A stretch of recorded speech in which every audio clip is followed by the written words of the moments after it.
I click the button. Yes. And now You I did think yesterday. I think we are live. Okay. I am pretty sure that we are live now. So Oh, that's so good. yes, I would like to welcome everybody who is or will become watching this stream. Today with us we have the Nora. She's used to work at the bank as a cybersecurity person, but now she is working at a ISP in Finland, in Elisa, which is one of the biggest ISPs in Finland. So now, Nora, we make it a stop hammer time. You can introduce yourself. Yeah, so I'm not going to speak with the Italian accent, though. I think that died pretty quickly. So hi, guys. My name is Noora. I live in Helsinki and I work with cybersecurity, as Joachim already explained. I don't know what else to say. I'm just a regular person doing all things cyber and stuff like that. I have a team which I lead that consists of 10 cybersecurity analysts. Hi, if you are watching, any of you. So yeah, it's I've been quite tired today actually because there's been a lot going on and I feel like my headspace is about to run out. So try to keep this entertaining so my headspace will gain some more space. Are you saying you have corona? No. Are you tired No, of I don't. listening to stuff about corona? Yeah, yes and no. Yeah, it seems like everyone has their own opinion about corona and yeah, I don't know. I just try to keep the mask on and doing what makes sense. Are you a responsible person? Yeah, I hope you are too. I hope everyone is. I'm not, but yeah, figures. No surprises there though. It's very expected. Yeah. So you're saying that you lead a team of 10 cybersecurity analysts? Mm-hmm. What's that like? Are you the boss, mama? I try to empower people to do what they're supposed to do without micromanaging, and I trust them. So I guess when it comes to certain rights and equality, of course, then the beer mom, beer, not beer like the beverage, but you know, the animal. Is that why you're tired today? Because you had a lot of beer?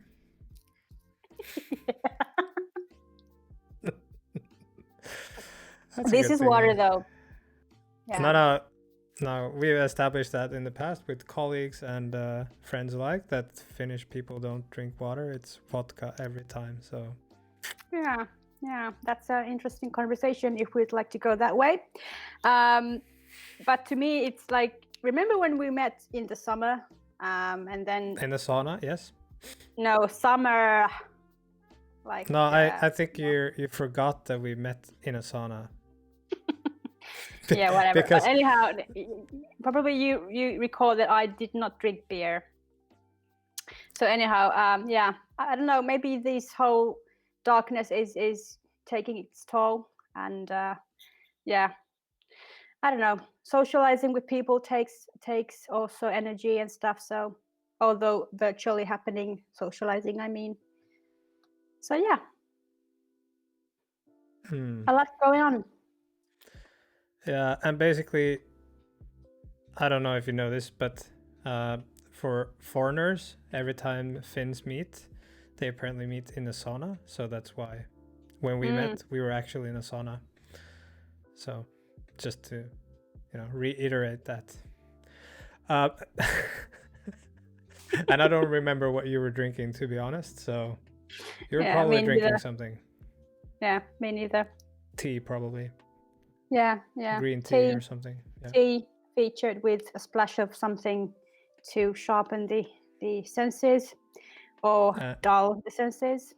Take the edge off. But anyways, I really do like summertime in because there's more light, people are more cheery, and you have more energy to do things in general. So. But here's a question: since you're working in cybersecurity and especially with analysts, would you say that criminals and hackers have vacations? No. No.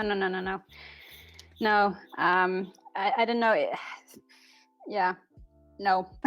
Sorry, I'm a bit tired, but no, I don't think they will take any form of vacation whatsoever. Because cyber criminality never sleeps. Yeah, but you don't see patterns because I don't know. In my mind, at least in some of our attack, sort of, if we look at the statistics of attacks and all that stuff, we do see a small decline during July. Yeah. You haven't witnessed any of that? Yeah, well, it depends on how you basically analyze the data and what sources do you have in use. And if you have, the more sources you have to analyze the data, of course, the more analysis you can make based on those sources. So, it depends on how you think about it. But, to me, if we're talking about recent things and stuff, I have not yet dived that deep into what's going on in the networks at the moment when it comes to, for example, the customers that we take care of. But yeah, probably there's a peak and not so peaky times depending on the month and whatnot. It's quite a wide thing to speculate on. Yeah, and it probably depends a lot. But I can tell you one thing: bug bounty people, at least, they sometimes have vacations, and we noticed that in our bug bounty programs. So the good guys sometimes have holidays, I've noticed. Yeah. I think the bad guys are very much motivated into the monetary benefits of things. So, because they don't do nothing but penetration testing. So I guess they more or less are motivated to do that other than go to 9-to-5 jobs and whatever. So that's quite their job to do. But, I don't know. Have you analyzed any nation state threat actors?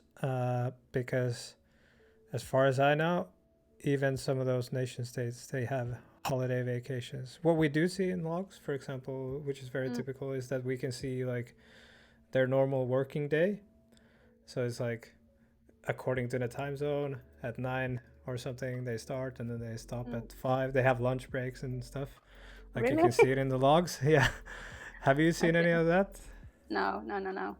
I haven't been working with logs. But if we think about kind of like national holidays and stuff, when the fraudsters or the hackers know that people are on vacation, not that many employees are working, so probably those would be the most fruitful times for them to do any kind of attacks and stuff. But about nation states, have not witnessed any in a while. Maybe, let's say, Fancy Bear would be something that has been popping up every now and then. This Russian APT-28, also known as APT-28. But other than that, I have not seen yet. And just to make it clear, I'm now trying to get familiar with the new job and the people and the processes. So digging into that kind of the threat interface. Not yet, my friend, but maybe soon when I have the time to put aside to do that. So where is this pair guy? He was supposed to join us, wasn't he? Yeah, Pat is late. I'm sorry for that. Swedes. He probably has like Swedish fika or something. Yeah, fika. Yeah. Probably so. Yeah, we don't know. Fiking away or whatever. Yeah. Are you excited to meet him? Yeah. Like, never been so excited. Yeah, I mean, you were asking, so I'm just like. Yeah, well, you were promoting this like with Joachim and Per, so I was thinking that, okay, anyways.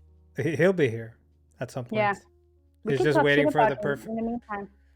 Yeah, I mean, I think he's just waiting for the perfect moment to introduce himself. Okay. So, and so if we want to talk shit about Pat, we can do that, but I'm not sure if he would appreciate it too much. Yeah. And since you don't know him, then it's kind of a monologue of me talking shit about Pat, so I do that anyway. Yeah. Well, it is good. Anyhow. So how long have you been in your new job? A bit over a month. I started 1st of September, so not that long ago. Oh, yeah, so it's pretty fresh. Fresh, yes. Yeah. So, like the Prince of Bel-Air. Yeah, so I still have a lot to do. I have a few plans, what I'm going to do in the future together with the team and stuff, but it takes time to implement things and gather your thoughts and organize the thoughts and finalize the thought process before you can implement anything. So let's see what's going to happen. Good times ahead. Yeah, so you have 10 people on the team, was that what you said?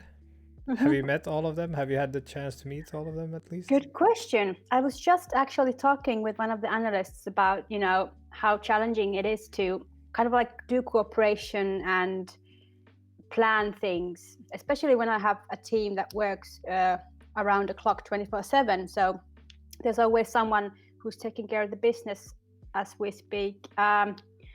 So yeah, I have met probably all of them at this point. Yeah, I think I have. Yeah, I'm pretty sure I have. Yeah, I'm just scrolling through the heads of the persons and the names, so I'm pretty sure I have met everyone at this point. Are they all bobbleheads? Because you were like, no, I'm just no, if someone's a bobblehead, that would be me.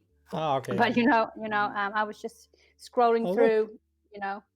Hi, Per. Hi, Pat. Hello. Hi. We were just talking about bobbleheads, and then you popped up. So yeah, thanks for joining. Yeah, it's like I said, Pat is waiting for the perfect moment to drop in. And when we started talking about bobbleheads, our resident bobblehead popped in. Yeah. So anyhow, we were talking about summer and stuff, and how I miss the sunlight and the cheery people and the liveliness and stuff. So I don't know about you, but the darkness is not. I don't take it that well. It's so hard to wake up in the mornings and to really get things done. First world problems. I know you shouldn't complain, but here I am complaining about shit. You don't like shit? Well, mental health issues is a common issue, of course, especially in the tech industry, not only security, but also for developers, of course. Yeah, I bet. Yeah. And especially now when Corona is an ongoing thing, we're not seeing each other that much. We are keeping the distance, and we need to kind of like figure a new way of doing things remotely, and also, while keeping the distance, we cannot gather in big groups and stuff. So that's been interesting and kind of like a learning curve. But yeah, let's see how things will go. Yeah, kind of like a normal year, you have like the summer, you have like a vacation, and you go to all of the conferences, and then fall and winter comes, but you have all of this energy that you've loaded up with. It haven't really been this year, so you kind of start on a low level, and then fall and winter comes, and we go even lower. Yeah, and then you have to start the whole new routine. Like when you wake up in the mornings, your desk is right over there. You don't have to move that much around. You just like I have to do like 1.5 meters. Yeah. You just turn around and okay, let's get to work. Yeah, and I take like my elevator, and then I take my golf cart to the other house, and then I take the helicopter from there, and then eventually I arrive at the east wing of my house. Yeah. I do You guys that, don't but have that? yeah, I do, but I use the west wing. Ah, But okay. now Yeah, it's under reconstruction, so yeah. you know. Sometimes I use the pool, which is preheated with bubbles and all, and sometimes my housekeeper comes and serves the breakfast. I'm like, hey, please, no more hard-boiled eggs. I want Oh, salad. So, you- struggle is real. Your housekeeper brings you eggs? Yeah. My chef does that normally. Yeah. But mine is a multitasker, so she can do everything. She can do Oh, yeah. both. I have that too, yeah. I call it a wife. Okay. Anyway, Pat, now that you're here, Yes. one thing No. we gotta do, like a shameless self plug. SecCon is coming up. So 11th of November at 11 o'clock Central European Time, we will have a security conference publicly streamed on YouTube with 3 We will external have both. speakers. Yep. One of them is So there will Tech. be both external speakers and internal speakers from Visma. This is the first time we have it as a public event. Last year it was an internal event, but physical. So, well, why not try it as a virtual event? And then we said, hey, why not invite everyone? Yeah, because why not? Yeah. Yeah. Yep. Yeah. So bring But it your will be interesting to friend. see the streams that Joachim does. It's kind of like our first introduction to live streaming, and now we go on the like a real big production, or at least I'm trying to make it a bigger production, and Joachim tries to hold me back. I want like multi-camera setup and like lower thirds, like and under my face there's like my name and things like that. And Joachim says, no, keep it easy, keep it basic. Don't go crazy now. Yeah. But that's enough of the shameless self-plug here. I think it's going to be good anyway, so. Yeah, let's hope, yeah. So one of the reasons we're talking here today is actually because Noora wants to shamelessly plug herself. And we of course want that. What? The line is a bit bad. I'm losing you guys. No. Stop. Hammer time. Anyway. No, but kind of the idea of these streams is to highlight and have interesting guests in security fields. So that's why we invited you. Yeah, and also because we were talking with Noora about this. We have this. I think all countries in the Nordic at least have this like girls' code event, and regarding that, Noora will have a talk, right? I think at one of their events. Yeah. And we started talking about that kind of stuff, and then that led us here today. So yeah, well, that's true. Yeah. In a way. And also, one of the things that came up in our discussions was the sort of the breadth of the cybersecurity industry and how much different types of jobs there is in this industry. It's not like everyone is a hacker. For example, I'm not. Pat is not. He's actually a developer. He has no fucking idea about security at all, actually. He just has a tinfoil hat and he's kind of strange. And my talent pool to this space is actually just by talking. So I don't actually do anything Interesting. real. Yeah. That's interesting. So what's your contribution to this space? Are you something in the middle between me and Pat, maybe? Yeah, one could say so. I can gather the whole thing of events quite quickly, and I have a way to communicate things quite clearly in a transparent way. And I also do understand, about certain environments, how things link to each other, and how the whole for example, the threat actors, how they work and what motivates them and stuff. I'm really into knowing the what behind the why and why behind the what, vice versa. And I like to question things a lot. So yeah, I'd say I'm in between what you do to just describe of yourselves. And I like to question things. I like to analyze, and I like to always ask, why is this like this? Why isn't it like that? And maybe play around with the idea and stuff. So yeah, and what comes to careers and roles in cybersecurity, I've also heard that quite many of the persons that have approached me say that they are afraid to apply for cybersecurity jobs because they don't own any technical background. And then I'm always saying, yeah, but what are your strengths? What are you good at? And then maybe position those strengths into a role that is within the cybersecurity realm. And that's how the discussion starts. The discussion starts, and then, I'm always trying to. I had this person who approached me like yesterday or 2 days ago, asking that could I answer a few of his questions regarding cybersecurity as a career and as an industry. And I said, yeah, sure. Just let me know when I can call you. And we had this nice talk, about 20 minutes.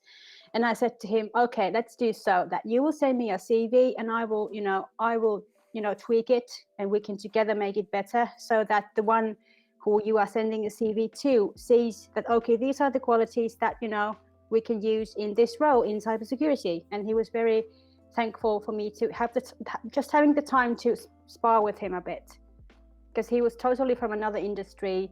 He was trying to, get a foothold to cybersecurity industry. So, why not help? I kind of used to say that security is the new IT.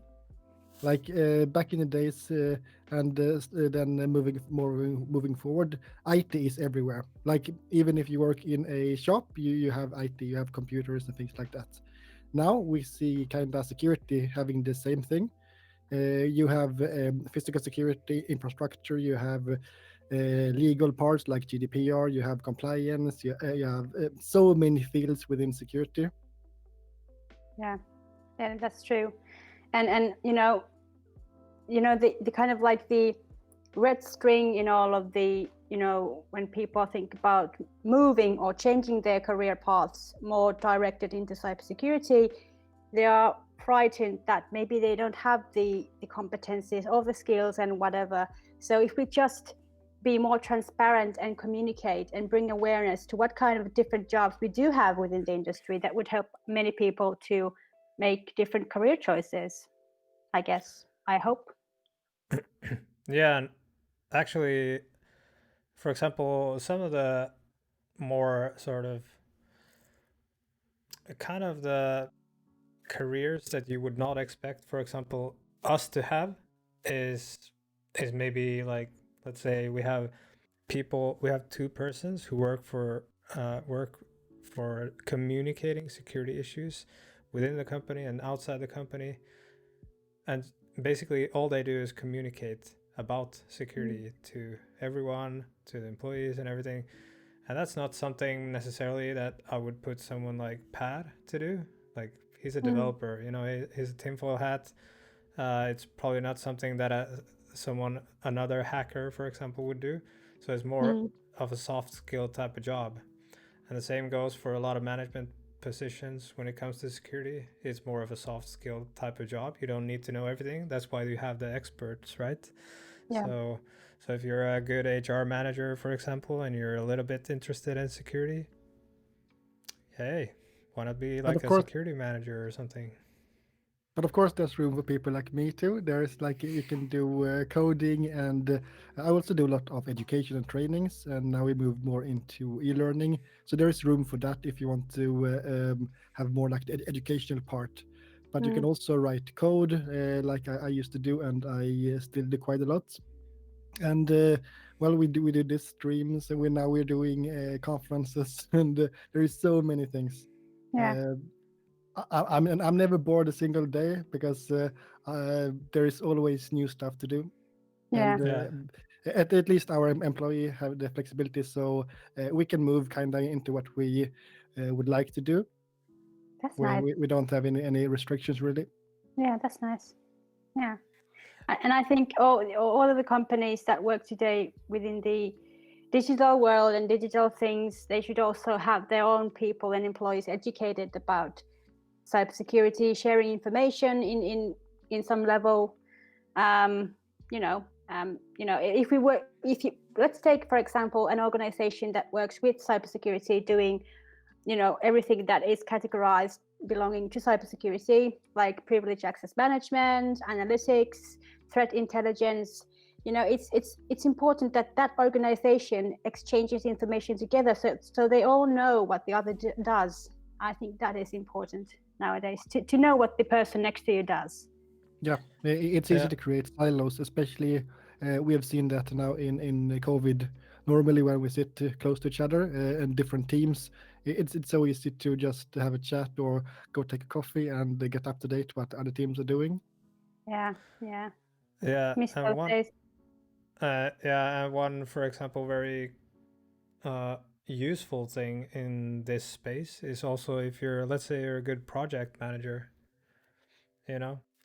We have countless projects, and let's be honest, not many of us are very good project managers. I know I'm not.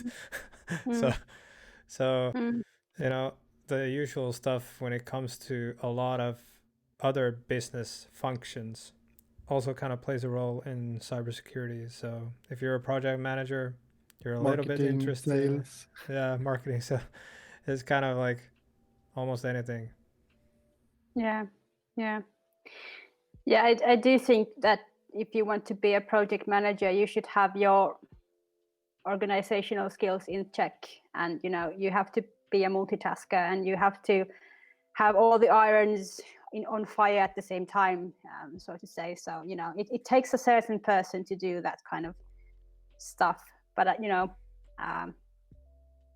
it's nice that we have a variety of persons that fit into that role, as long as they do understand also the cyber aspect of it. And we had this episode with Benjamin Sarka. We have this podcast called Null Hype Promotion, and we talked about cybersecurity, because the word cybersecurity is a bit of abstract, so people don't quite recognize basically what the things and the roles belong to under the cybersecurity headline. So we just opened a bit about what are the actual things and concrete and practicalities behind that word. Yeah, and of course a lot of tinfoil hat people will say that that's the wrong term. They prefer to use some other term like just security or whatever. IT security, information security. Hacker, security researcher. Yeah. It's like we say a child with many names is loved or something like that. Yeah. This is kind of stupid, but I just recently realized that penetration tester equals a hacker, isn't it? Yeah, pretty much. Kind of like, yeah. And I was like, yeah, I don't really know the difference. Yeah, but to me, I was like, what? It was one evening, I was like drinking something, and I was like, oh yeah, that's true. And it's like maybe obvious to some of you and majority of you, but I have my moments. It dawned on you. That's great. But of course, it also depends on who you ask. If you ask Hollywood what a hacker is, that's completely different from what I would get the answer from Joachim. Yeah. And the way I see the difference between a penetration tester and a hacker is actually the title. One of them is really nice when you go to a bar and give your card. The other one is scares people off. So it kind of depends. I think, and that's actually true, because the name hacker has kind of negative vibes to it, and it's always like linked to something negative. But I hope that people using the word will associate it with something positive in the future, and that is something that we, each and every one of us, needs to change. Yeah, and some researchers, for example, are pissed off that bug bounty hackers call themselves security researchers. So okay. There's all kinds of Okay. weird stuff. People really like the names of different things and they want to keep them, you know, like this is mine. Yeah. My Yeah, precious. like the name research is solely for university people. Yeah, yeah, academic more or less. Yeah. I was Yeah. quite amused one day when I was scrolling through LinkedIn. I had boring time at the time, and then I ran into this title which said cybersecurity evangelist, and I stopped and thought about what does that mean? Like, what do you do? Like, you can Amen. be anything. Yeah, you can be anything you want on social media. But when for example, if let's say I'd emailed that person and said, "Hi, can you please explain what does a cybersecurity evangelist do?" I'd probably A, would not get a reply. B, they would explain something gibberish. C, I don't know. They would explain Uh, that they are an analyst or something. I don't know. What do you the call way I yourself, see Joachim? it, what? What do you call yourself? Me. No, Joachim. What do I What call what myself? Oh, Oh, yeah, yeah. I'm a rocket thruster of security. I don't know. No, but I know you've had many different names on your or titles for yourselves. It doesn't matter. identity crisis. Yeah. Well, the way I see evangelist, for example, is someone who is preaching stuff. So Yeah. I don't know. It kind of Yeah. sounds good with security. So it's like I'm on a podium preaching the Bible, which is the hacker's playbook or something. Mm, And yeah. the hacker's playbook is the Bible, and then we can read chapters of it. Yeah. But my point was mostly when people are like kind of like stating that they're something that they in reality are not, and giving some sort of sense of being something more than they aren't. So as said, you can be anything you want on social media, and if someone says, hey, you cannot be that, why is your role that, and why are you titled as something that sounds ridiculous, then you're like, I don't give a and then just that's how people react. I don't know. Yeah. What title do you have, Noora? Sorry. What title do you have, or do you change? I don't change. I've had this sentence under my profile which says, it's been quite long, a doer in cyber. A doer? Yeah. The Because I fuck do is many that? things.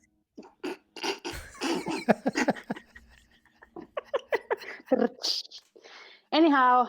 Well, and Joachim isn't used to do stuff. He just hand it over to me, and then I implement stuff. The implementer. That's how the dynamic between me and Joachim works. Yeah, okay.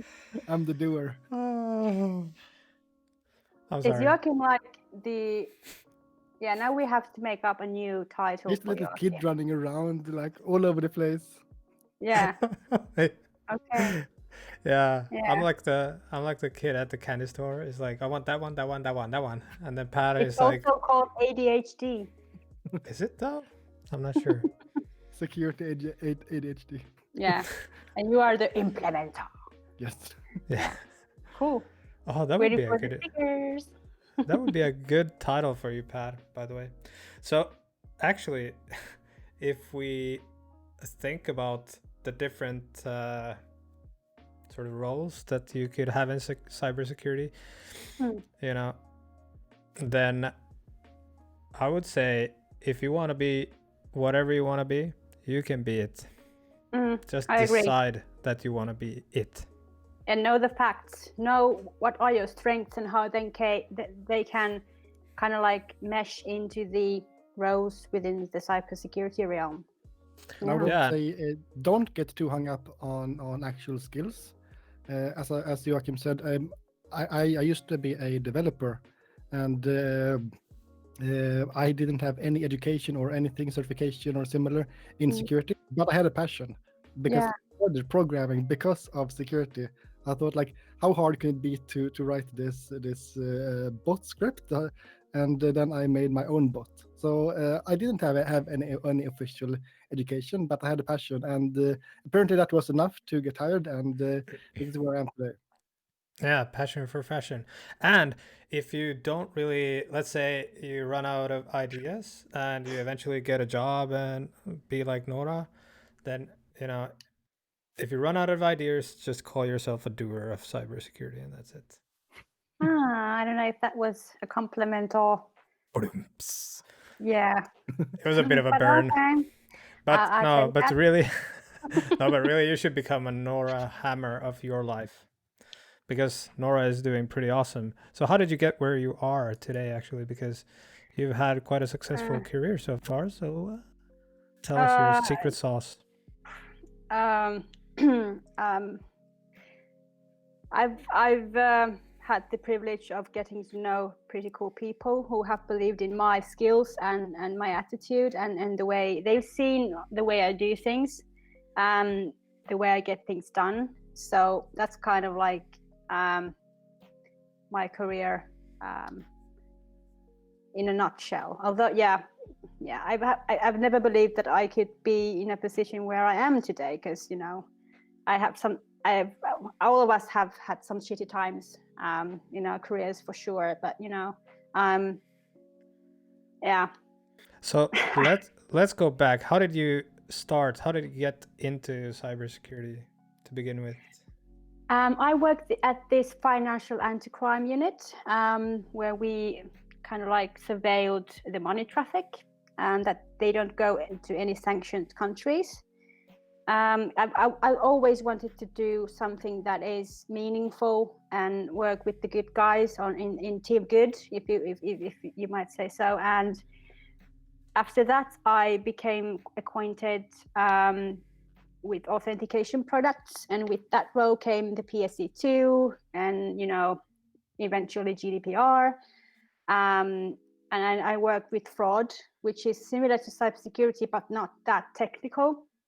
So that was kind of the spark to continue on the path.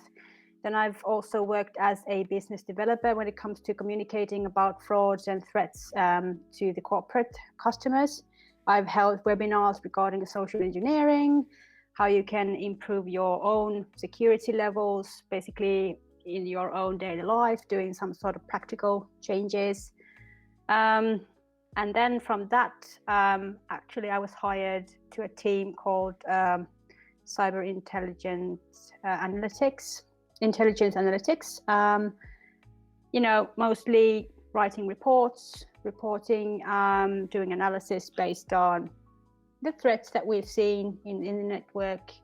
And that's kind of like I think the 6 years was kind of like the crucial time for me to understand that I really do like cyber and I really do like information security and I want to get better at it. And that was kind of like the line which I then followed leading up to this day. Nice. So, a lot of this in your career, you kind of pivoted within the same organization, actually, right? Yeah. So, I've changed. yeah, so you had the chance to sort of change jobs within the same organization. Yeah. Right. So I guess it's important then also for others that if you, for example, let's say there's a company that you really want to work for, if you can get your foot in the door, that will help because you might be able to then later change jobs within the company. So, Exactly. yeah. So from janitor to CEO, kind of, like. Yeah. But it's true though that the bigger the company, the bigger the possibilities to change the position and the role and the tasks that you work on daily basis. And it's kind of like a safe environment, like to think about which direction would you like to take. And I've always liked doing things, learning by doing. So that's quite of like the tip, if I might give to anyone who's listening, that just learn by doing and follow the things that come your way. And of course, you always have like the safe fallback, especially if you move within the same company. So I know one company I used to work for, we had like we could try out another position for like 10 to 25% of your time, and that's of course very very good thing, because okay, I'm Yeah. interested in security, but I am a developer. But Mm. if the company allows me to spend the 10% of my time to research more into security and see if this is what I'm really into, and that of course was a very good thing. Yeah. So of course that requires also managers to be supportive of this. Yeah. True. Yeah. And True. another way to also, I think, break into this is, let's say you work in a smaller company, but you take on responsibilities for security. Let's say security comes into play at a certain point in time of the company's sort of growth. Then that is also one way that you can pivot into security. So Yeah. there's many options to get into this field. So I recommend everyone, if you're not in security yet, to do that. Yeah.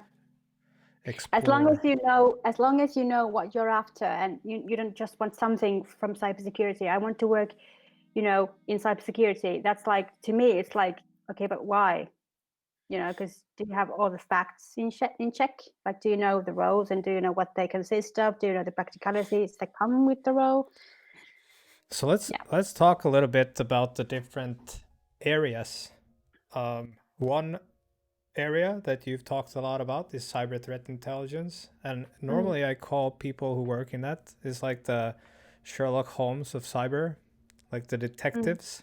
So if you think of like Detective Holmes or something, going looking for clues and stuff like that, these people are basically doing that in computers. So it's like looking at the logs and stuff, right?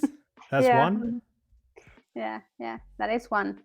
The other one would be, for example, people working with access management, because I think, to me, it's important to know within the corporation what kind of accesses people do have to different environments. So if something happens, shit hits the fan, we're able to mitigate quite fast different accesses, and to kind of like map out what happened in what environment, and find out how many people have access to that environment. I think that is also important to have if you talk about like company internal policies regards to cyber and security.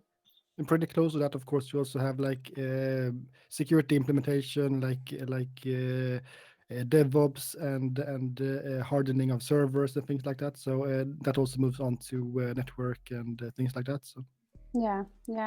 And what comes to what Joachim said about the threat analysis and the people doing that, is also important to know the threat picture. Like if we talk about different sectors of industry, what is typical threat, or advanced persistent threat groups that are directing to that specific sector of business. You also have to understand your threats and act accordingly, because if you do not know your threats, you cannot prepare in a good way for them. Yeah. the old saying, know your enemies. Know your enemies. Yeah. Yeah, exactly. Keep your friends close, but your enemies closer. Not in cybersecurity, no. Yeah, no. Well, many companies at least hire previous hackers, or at least one common thing that we can see in our team, like people in military or working as police or military contractors. I would say they are to some degree overrepresented in many security teams. Mm-hmm.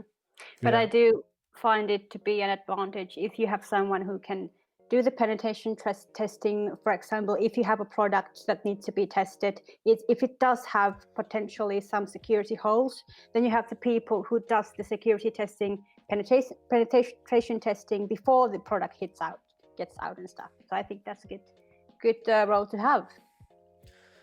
Yeah, so we have sort of because we have a lot of sectors in cybersecurity, we also have the cyber threat intelligence, we have actually like developers that need to create tooling, we have all kinds of analyst positions, we have Legal, hackers, you have incident response, we have communicators bringing awareness. Mhm. project managers. But if we go back and talk about the different sort of sectors, we have the intelligence. For me, at least, these are kind of like different sort of sectors or areas within cybersecurity. So one is like the intelligence, maybe looking at stuff that has happened and maybe trying to predict future Yeah. events. And then we have sort of the protectors, we have the attackers. So the attackers, who are then the good guys as well, are basically the pen testers and the hackers. Then we have blue teams, who are like analyzing logs and seeing, who's attacking us. Oh my god, let's protect ourselves. So when you're looking into a career in cybersecurity, I think it's pretty important to understand which sort of sector you would like to work in. Of course, it could be all, but then it's more of a generalist overview manager type of position. But if you're interested in one of those sectors, then start digging into it.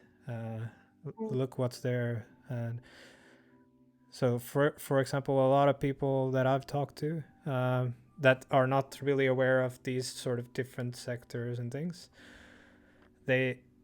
when I, for example, tell them about intelligence, a lot of them are like, "Ooh, that sounds cool," because they're not aware of like that area existing in general. So it's like, they've seen the Sherlock Holmes and all that stuff, and then they're like, "Oh, that exists in the cyber world. That's fucking cool. Like, I want to do that." Yeah. Where do you see the industry going in, like, let's say 5 or 10, 20 years? In regards to everything. More to like these high level groups. Would you see any more of these pen testers, defenders, attackers popping up, or do you see them as emerging into one, kind of like developers, operations turned into DevOps, and now you are a full stack developer? Will we see a full stack security person that does legal, that does implementation, that does all of the things? Do you see progress like that? Yeah. To some extent, yes. I always, when people ask me the questions which are somewhat, similar to yours, I always start by explaining, well, what we've seen recently in the world, how the world and the cultures and the politics and everything is developing, in what direction. For example, if we take Corona into this equation, people are more or less working from home. We have to secure the endpoints. We have to do all sorts of network security in regards to that. And what happens then? We need people who are taking care of the network security, and who are those people? And then I'm just trying to break it down that way, so it's understandable, and the whole picture becomes out as an understandable format. So I'd say more or less, I don't like the idea of one person doing everything, because then they are not good at that specific thing.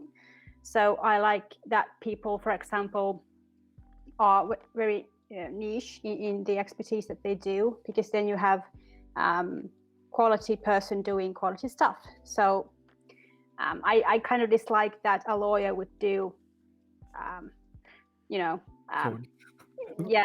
it's the lawyers or the ones doing the legal stuff, is good for them to understand when they interpret things that are related to information security and stuff. For example, if we talk about digital forensics, I was in this training on Monday and Tuesday, where this trainer said that the maturity level of the Finnish court system in regards to digital forensics is below 1%, which is quite low, which means that the Finnish judges and lawyers need to be educated more in regards to what digital forensics is, in what format does the log file need to be delivered to them, so it's not touched and therefore violated.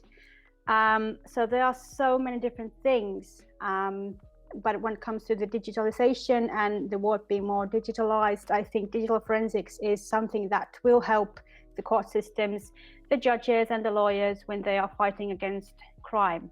That is actually a really good point, because especially in times like this, we have seen a lot of governments wanting to have like backdoors, and breaking encryption, and not only in countries like China or Russia, but even in Europe, and that is I would also say to a high degree because of the lack of knowledge, that having a backdoor so only law enforcement can access it, but still making it secure. And keep in mind, today we are relying on security and encryption in so many ways, like banking and so many other things.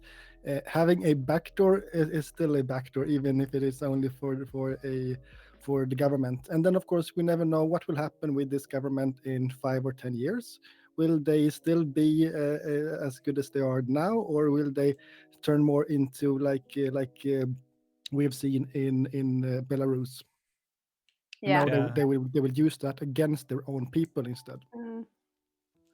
Yeah. Yeah, and it's kind of funny that you should mention Corona, because that reminded me of something that happened in the beginning when the pandemic came.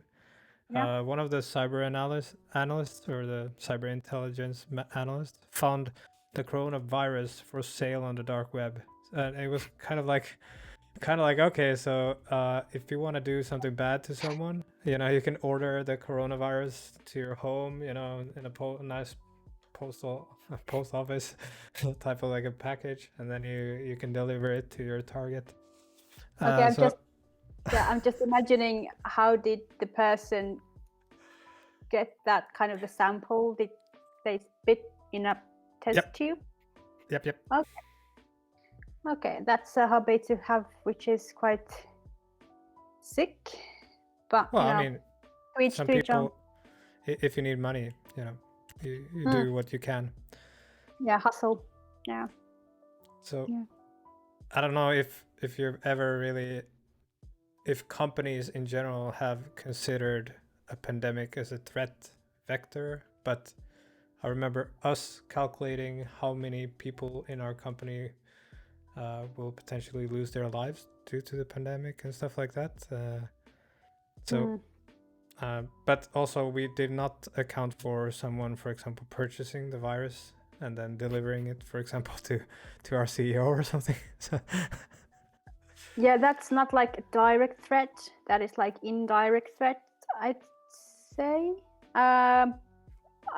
That's mind blowing to me. Like, who would do that? But then There's again, crazy you never people. know. Yeah, people are Yeah. But then again, on the darknet, you never know what you buy. Some are selling coronavirus, some are selling bathwater, so you never know. Have you been Yeah. lately in the dark web? Because I've never been. No, it's a few years ago now. I Yeah. don't even have the Tor browser. Yeah. I've seen some screenshots from our dear friend Google about the products that are being sold in the dark web. The variety of things are quite huge. Interesting. Well, it was kind of same back a few years ago when I last time checked. Not even my wildest ideas or fantasies. They are like not even touching the areas of what you can find on the dark web. So Yeah, how disturbing is that? But if you actually go into like a cybersecurity analyst, intelligence type of role, the darknet will become a very familiar place to you. it would be like Reddit, like Reddit. So You Yeah, hang well, Reddit's every a day. place, Yeah. quite similar. it's worse probably. Yeah. No, but what I mean is, we talked earlier about like mental health issues. So if you're planning to go into cyber threat intel analysis and that kind of stuff, I think you kind of need to prepare your mind to see a lot of weird shit. Dark spiraling down. Yeah. But I've heard these trainings that take place before a certain person does something in a certain role, which requires for them to see kind of like disturbed images. So probably that's the same case when you work more with the dark web things. Yep. Have we had But then that, Pat? again- Because I'm not sure if we.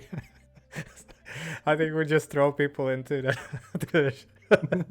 to the sharks. and then they have nightmares. No, Shit. but I think the Whatever you get your threshold kids from today is. I think the threshold today is much higher because people have seen so much crazy stuff on the internet already. Yeah, I think the tolerance has grown since we were kids. Yeah, the kids Yeah, I mean, these days, we grew up with goats. How much worse can it get? I think, remember the game Leisure Suit Larry, when the guy, Yes. this kind of small guy, was, going around in hotels and stuff? For me, that was like, oh my God, am I allowed to play this game? But now when I look at it, I'm like, this jerk walking around in a hotel asking pervert things, like, who is he? But at the time, it was kind of like exciting, and I wasn't sure am I allowed to play it and stuff. So Yeah, and But I mean, think about it. If you're, for example, an analyst or intelligence, you're working in intelligence at a company doing security and so forth, and then you actually have to. In some cases, you should infiltrate some of these forums and like become friends with them and all that kind of stuff. So I think maybe we need to look at the mental health part of some of these people.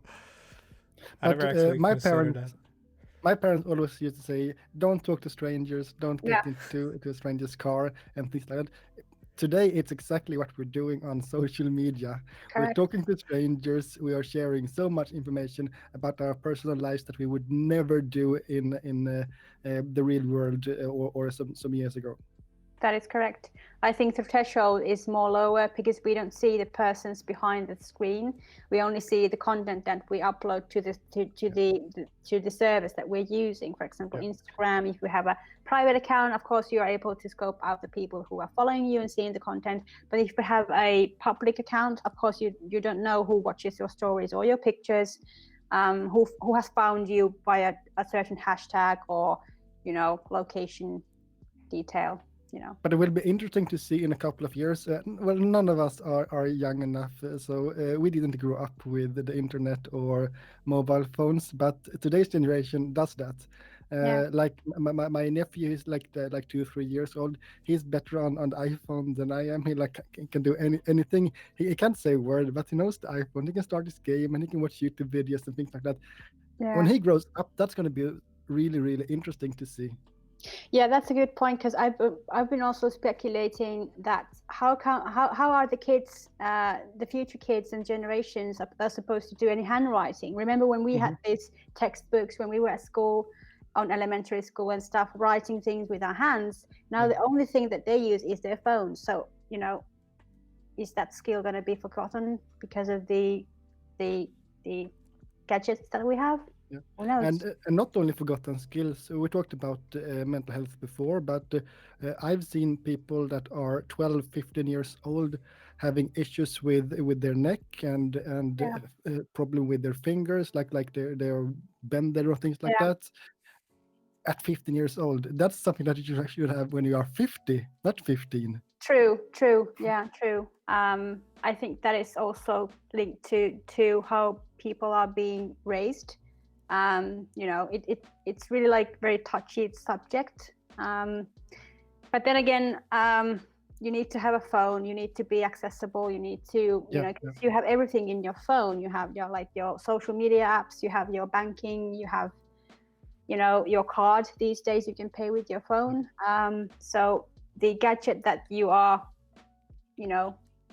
keeping with you every day on a daily basis is something that is kind of like crucial of your life going smoothly day to day. But we are merging more and more into cyborgs.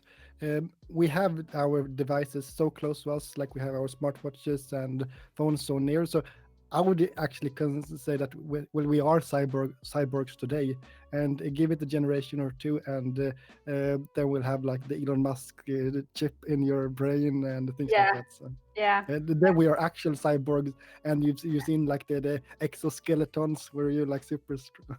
And you're Terminators too. Yeah, waiting for that to hit the famous fan.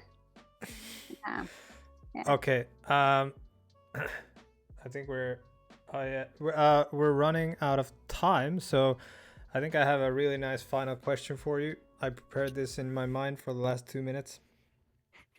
No, I won't. What? If I hacked your phone, what would I find? My phone. Are we talking about apps or anything in Your general? phone. My All the phone. data in your phone. What would I find? What's the worst? What's the worst? I think a certain WhatsApp group. I think you're in it too. Yeah. Oh shit. Shitty content, bad jokes, nice people. Lot of cat and dog pictures. Yeah, a lot of bad memes. A lot of judging. And the final question, Pat. No, I don't have any final questions really. If you have any more, you can go ahead. Okay, so apparently it has become a tradition that we always ask, what is your favorite ice cream flavor? I like maple walnuts. The one with nuts and Yeah, we had a lot of people saying their favorite are some licorice ice cream, but then again we've had many Finnish guests too. So yeah. Yeah. Okay. But that's pretty much a wrap. So thank you everyone for joining in, and we'll see you next time. thank you. Bye.